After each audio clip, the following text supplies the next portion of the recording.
Jajang! Naalala nyo ba yung nag-fishing tayo last month ni Akari na medyo ginabi na tayo sa daan? At dahil konti lang yung na-fishing natin that time, tapos maliliit lang siya, ay ginawa natin siyang bagong isda dahil nga naubusan ako ng bagong isda. At alam nyo ba na napakamahal dito sa Japan nun, kaya naman ang lola nyo naisipan ko na lang gumawa ng bagong isda natin na sarili. At nag-search lang tayo sa YouTube syempre kung paano gumawa. At ito yung naging result niya, guys. Ito, yung ginawa natin dito ay meron akong dalawang klaseng ginawa. So, next time ko i-flex sa inyo kung paano ko ginawa ito.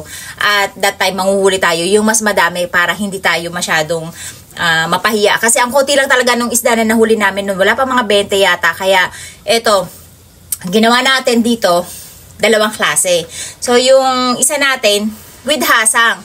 Ito, nilagay lang natin yung ating isda pagkahugas natin sa asin. So, binabad lang natin sila sa asin and then nilagay natin dito sa pote.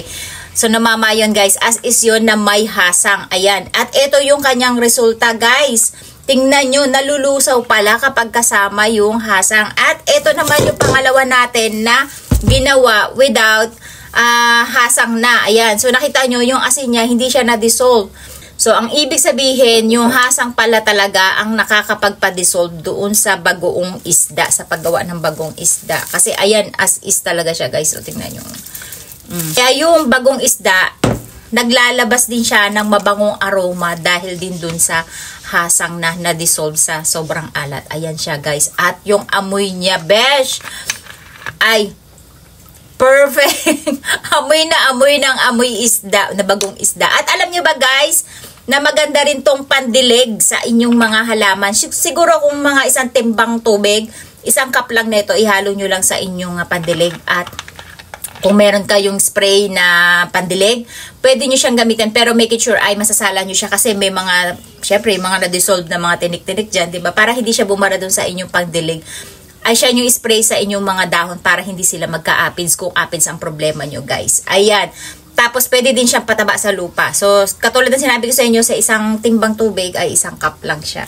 Guys, meron na kayo sausawan, meron pa kayong pandilig sa inyong mga halaman na siguradong tataba. At ito yung without hasang, guys. Tingnan nyo, ang tagal niyang ma-dissolve. O dahil sobra lang talaga ako sa sa asin. Ayan, buo-buo pa talaga isda natin. And nakita nyo, maliliit lang yung isda natin.